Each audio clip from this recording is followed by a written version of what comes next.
Welcome to America Reads Fun Learning Activities. We are college students who create learning activities for kids. Our fun activities are focused on reading, writing, and math. Thank you for joining us today. In today's activity, we are going to be learning about how to solve equations with rational numbers using both multiplication and division. Before we can learn the steps of solving equations with rational numbers, there are a few vocabulary words we must go over. Our first word is integer. An integer is any whole number and its negative counterpart. For example, 0 through 10 and so on, and negative 1 through 10 and so on. An integer is any whole number that does not have a decimal and its negative counterpart. The next word we are going to learn is rational number. A rational number is any number that can be expressed as a fraction where both the numerator and denominator are integers. Please note, the denominator cannot be 0. Some examples are 1 over 3, or 0.33, 2/5, negative 7 over 8, 1/5, 0.2, 0, and 4 over negative 7. On the other hand, we have irrational numbers. These are numbers that cannot be written as a fraction with integers. Some examples of irrational numbers are pi and the square root of prime numbers. We must learn the rules of multiplying and dividing integers. For instance, if you have a positive times a positive, that will equal a positive. A negative times a negative is a positive.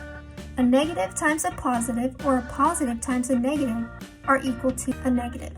And a negative divided by a positive or a positive divided by a negative is equal to a negative. Our first equation we're going to look at is 3 times negative 15. The first thing you want to look at in an equation are the signs. So this is a positive 3 and we have a negative 5.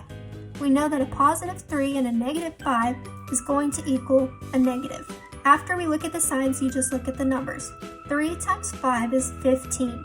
Therefore, we know our answer is negative 15. Our next equation is negative 14 divided by negative 2. So first we look at the signs. A negative and a negative is equal to a positive. So our answer is going to be positive. We know that 2 goes into 14 7 times. So 14 divided by 2 is 7. Our answer is a positive 7. For our next equation, we have some fractions. The first thing we're going to look at again are the signs. We have a negative and a positive. So our answer is going to be, yes, a negative. So first we're going to multiply the numerators. 5 times 7 is 35. And the denominators, 9 times 8, is 72. We want to make sure that our answer is in its simplest form.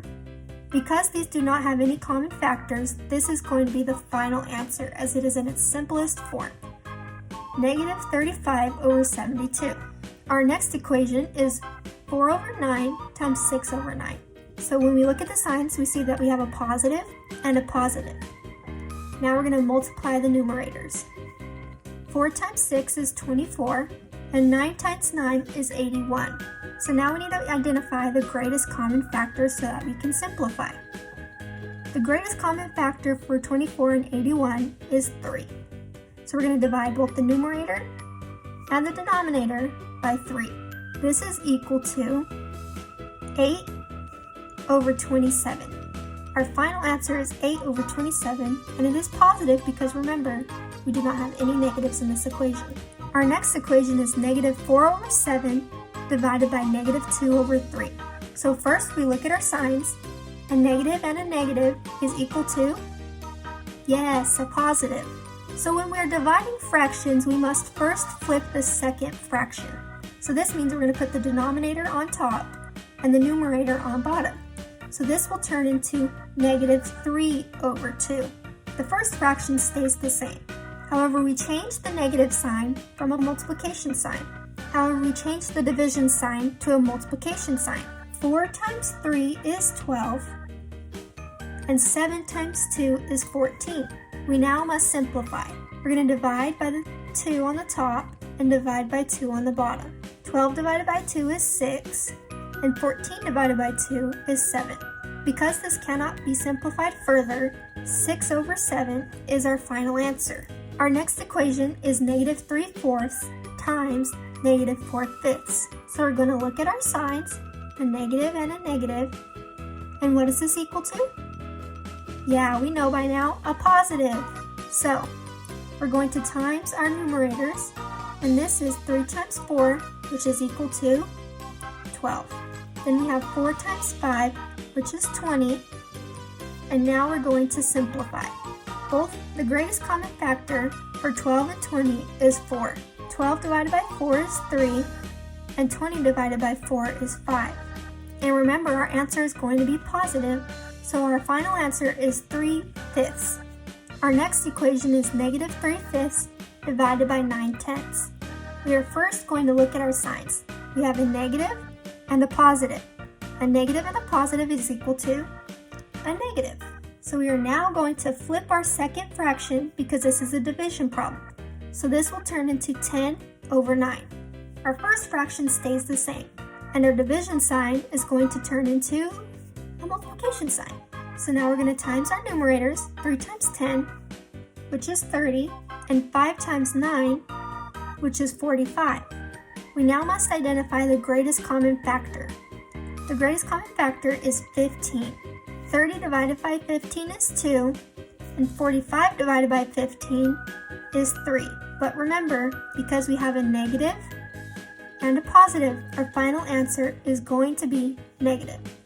So this means our final answer is negative 2 over 3.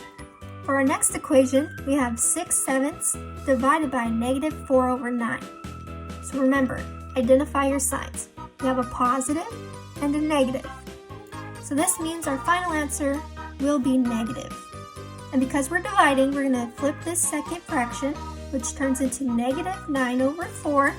And then we keep our first fraction the same, 6 over 7. We now change our sign to a multiplication sign.